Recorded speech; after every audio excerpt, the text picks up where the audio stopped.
Hello, everyone. Hi. Ray goes on in Search of Christian Freedom, page 251, goes into the seminarian otherworldliness, not just of Fred Franz, but of the headquarters staff and especially the governing body. He says, despite his degree, Ray's, that is Fred's degree, of seminarian otherworldliness and his own recognition of his lack of practicality, he was handed the responsibility of making decisions in a very broad range of areas where he had no personal experience whatsoever, and where the scriptures themselves were essentially silent. To his credit, in one of the early governing body sessions I shared in this, so it'd have to be in the early 70s, he expressed appreciation that such decisions were no longer left to him to make as an individual, and that the responsibility was now shared with others. But in a footnote, Ray also mentions that nonetheless, when the rightness of earlier positions and policies came into question, he, that is Fred, generally argued against change and expressed this sentiment in his vote. Back to Ray. Unfortunately, the majority of his fellow governing body members were not much more in touch than he was with the problems of life most people experience, particularly if they had spent most of their life at the Brooklyn headquarters, as many had. True, most of these men engaged in at least some door-to-door work among the public and had their social contacts with witness friends living on the outside. But on the whole, these were somewhat like excursions, quickly over, and then they returned inside to their own self-contained city of Bethel, where all their needs were supplied. At Bethel, their rooms were cleaned, beds made, clothes washed and pressed, meals cooked and served, shoes repaired or suits cleaned and pressed for a nominal fee. They never had to think of rent, property upkeep and repair, health insurance, or anything more than a minimal amount of taxes. They shared in the good things others on the outside offered them, but rarely, if ever, shared in their difficulties and hardships. In the course of time, the service department, then under the direction of Harley Miller as office overseer, began collating Fred Franz's replies and placing them in binders. They were regularly referred to when handling questions coming in from the field. The department had several volumes of such memoranda accumulated when some years later the president, Nathan Knorr, made one of his periodic inspection visits to the department. Seeing the volumes, Knorr inquired as to what they were. After being informed, he instructed the department to eliminate them, and they were subsequently destroyed. They no longer have those volumes in the service department. They have new ones, composed now of the decisions that the governing body makes, and they use them in much the same way as they use the old ones. Of course, many of the replies supplied by then Vice President Franz had been eventually put in print in the columns of the Watchtower magazine.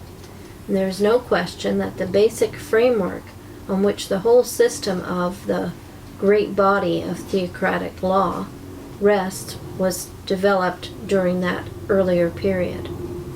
The governing body generally has done little more than build extensions onto the basic framework, or define more specifically certain details found therein.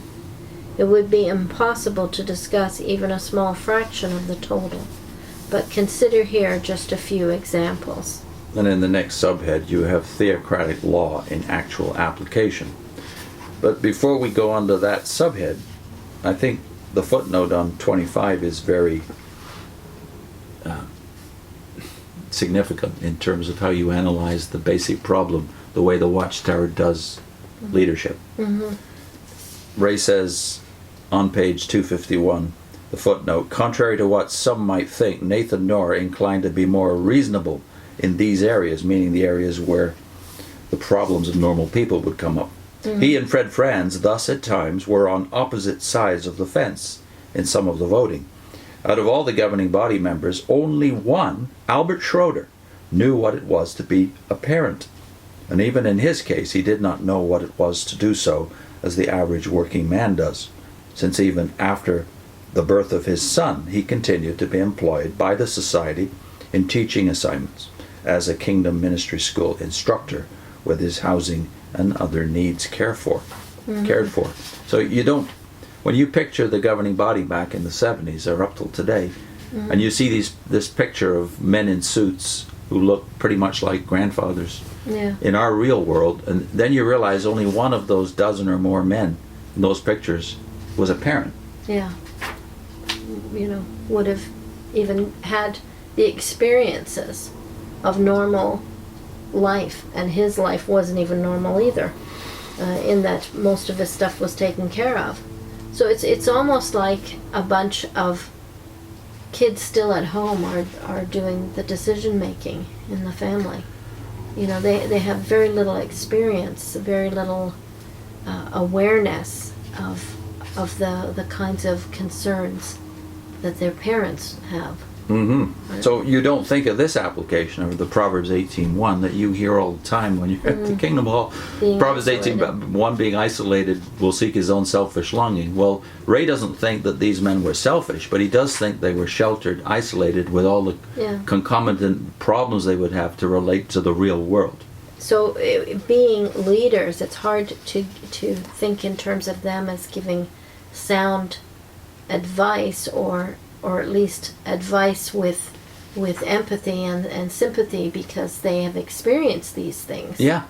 So they're speaking blindly, much like they always say that people who don't have children give you advice on how to raise children, or people who aren't married give you advice on how to have a happy marriage or whatever. It's speaking in ideal circumstances and without much understanding. And yet you think of the headquarters staff, particularly the governing body, as being the epitome of human wisdom. Yeah. And you don't think back to the contrast with the biblical model, where you have, let's say, the shepherds of Israel, Moses, a family man, David, a family man, Solomon, and even Christ, who had no family of his own. And yet we forget that his ministry, his messiahship, was only three and a half years So he was out of a life around of 33. 30. Yeah, so if by that time, the likelihood is that he was the head of his house, because his Firstborn. Yeah, he was the firstborn son, and when the father dies, it's the firstborn son that's given the responsibilities of caring for the other children and the household. And He was embedded in his community and his family, as far as we can tell, for the first 30 years of his life in this yeah, outpost called Nazareth. and he was in a hick town. He was poor. He had to work, do manual work. So he would be very familiar with the circumstances of life for most people around him. Which not only his own biography tells us, but also the parables, the stories he tells are stories from real life. Yeah. And I think that contrast, that we're told in Hebrews that Christ is the ideal high priest. He is the ideal mediator between God and men, because he himself suffered all the temptations that we have to endure, only he did it successfully in all cases, Tested in all respects. Right? like us, Yeah. but without sin. And how much this vision of the good shepherd and the shepherds that shadowed him, let's say Moses and David, so unlike the sheltered world of the hierarchy of the Watchtower, where basically, well, it's almost the thing they criticize at headquarters, namely this tendency to go off and isolate yourself in communities like monks and nuns do in the Catholic Church. Yeah. They criticize that as being not Yeah. somehow theocratic. Yeah. So I think Ray reflects upon these men as much as you would reflect on children, and you don't blame the children for not being aware of the concerns of the parents necessarily, because they have no experience. So he seems to have that attitude towards them, but he sees this as a major problem in them giving advice and leadership and decisions on things that they are totally isolated from, unaware of. So in contrasting the high priesthood of Christ, our ideal mediator, with the high priesthood of Fred Franz and his fellow governing body members, yes, the contrast is total. Yeah. You need people who can relate to human weaknesses, not just men who have the theology in their heads, even if we assume they do, and I don't assume that Yeah. even of Fred. They don't have the right theology in their heads because they don't do community correctly or education.